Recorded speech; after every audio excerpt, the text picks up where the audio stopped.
Hey guys, it's Miss Minion with Eisenhower Video 1. Our unit essential questions are: how does fear threaten freedom? How does human rights advance during the 50s, 60s, and 70s? And what advancements were made during post-war America? These are our learning targets: 7.2, 7.4, 7.16, and 7.13. So don't forget that we are splitting up the different learning targets: Cold War and social event. All right, Eisenhower, who is he? President from 1953 to 1961, so basically the whole 50s. Truman was president at the beginning of the 50s. All right, so he campaigned, sorry. They called him Ike, and so his campaign was "I like Ike." In his campaign, he pledged to go to Korea and end the war. He ran, his running mate is the vice president, was Richard Nixon. And his domestic policies, domestic means things that are happening at home. He appointed successful businessmen to his cabinet. He was believed in what's called modern republicanism, which is a balance of democratic policies and being a Republican. So that means that he kept the New Deal, and he also created the Department of Health, Education, and Welfare. But he was opposed to federal aid for education and for health care. Some things he did was the interstate highway system, where there was 42,000 miles of interstate highways linking all major cities, which is going to help improve the national defense because people can get places quicker. But unfortunately, it created a decline in public transportation. So there wasn't as much money that was funneled toward public transportation, and people stopped riding public transportation. So this kind of shows you the interstate system. We're very lucky in Nashville that we have so many interstates that meet up. The economy was booming after World War II, and the average American family had 2 times the amount of income the families in the 1920s did. And this is an example of the 50s homes where people moved to the suburbs. All right, so what were his strategies for containing communism? Strong economy, massive retaliation, brinkmanship, and covert operations. So we're going to go through those. All right, we already got those. All right, so massive retaliation is when you threaten to use nuclear weapons if communist tries to seize a territory by force. Okay, so basically you have like a stalemate here between 2 different countries. Both countries have H-bombs and Z-bombs, and they're basically just, holding out arrows against each other. Okay, so not good. Massive retaliation, threaten people with nuclear weapons. Was it success? Military spending was cut from $50 billion to $34 billion. This means that they cut army personnel. So when you have massive retaliation, you stop spending money on soldiers and you start spending money on nuclear weapons. Okay? So we went from 1,000 nuclear bombs to 18,000 nuclear bombs. What is brinkmanship? Brinkmanship means that you're willing to go to the brink of nuclear war to force the other side to back down. It's like a really adult game of chicken.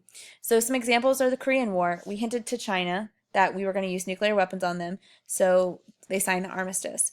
In Taiwan, any attempts by China to invade Taiwan would be resisted by the U.S. Hint, hint, we have nuclear weapons. Okay? So, brinkmanship is like teasing the other side, go to the edge to fight, and then back down at the last minute. Both of these things lead to an arms race, which we've sort of talked about already, and you may have already got these notes down, but basically the U.S. becomes more powerful than the Soviets, and the Soviets begin to stock up their arms. Then the Soviets become more powerful. Then the United States becomes more powerful, and just goes back and forth until we have massive amounts of weapons. And that leads to the H-bomb. Okay, so the arms race is a race to develop new and more powerful weapons. They call this nuclear deterrence, where they're trying to deter you from getting involved with them by creating nuclear weapons. These included the hydrogen bomb, ICBM, and mutual assured destruction. So we're going to watch videos of those in class. Brinkmanship was one of those, and then Russians also during this time launched Sputnik, which was a satellite, and Americans realized Soviet nuclear missiles could reach the United States, and it really, really creeped them out. Okay, so this is a ICBM. So this ICBM is an intercontinental ballistic missile, and it can go from continent to continent. And this is a nuclear warhead. Fancy, fancy. ICBM.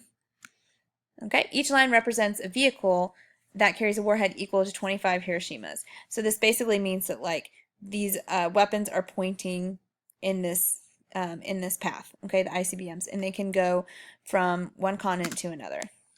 And that's what they look like. And this is the submarine nuclear weapons. And what's crazy about these is that they can just pop those suckers out of the submarine, which is pretty scary because you don't even know the submarine's there. Okay, and so this is a picture of like basically the growth of weapons that we had.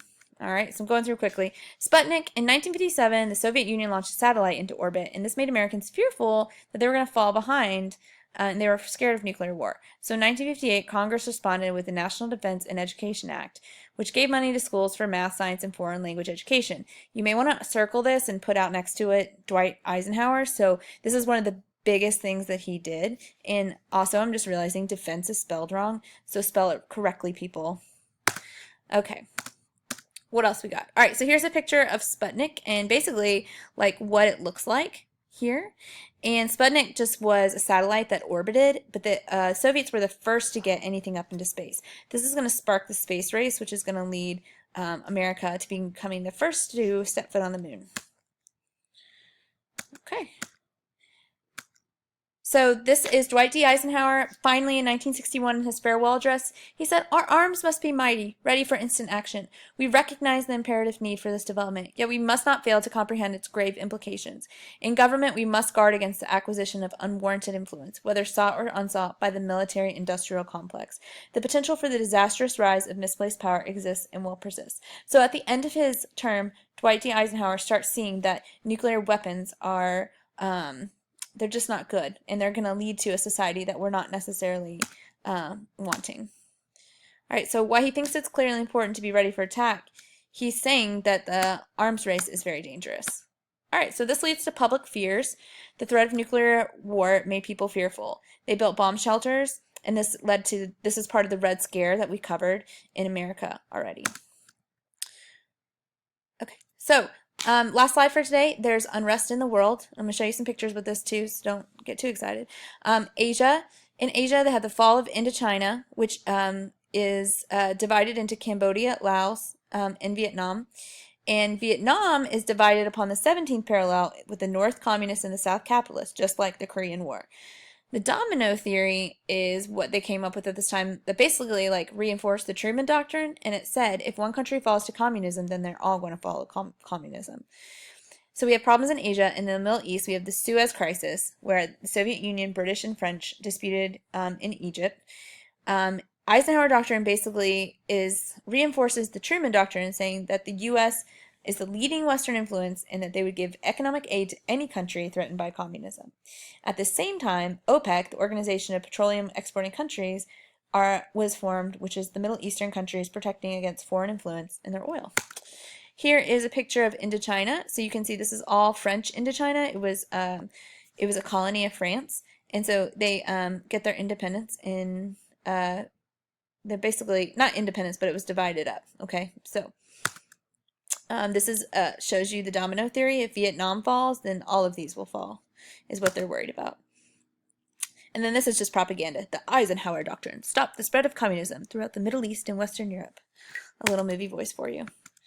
All right, and this is the last picture. Warning from the FBI. This went out from J. Edgar Hoover. We've heard of him before.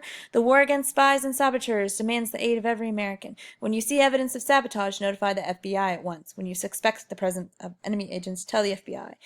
Beware of those who spread enemy propaganda. Don't repeat vicious rumors or vicious whispers. Tell it to the FBI. So you can see what kind of atmosphere it was. All right, that's Miss V signing off from Eisenhower Video 1. Y'all have a good day. Oops.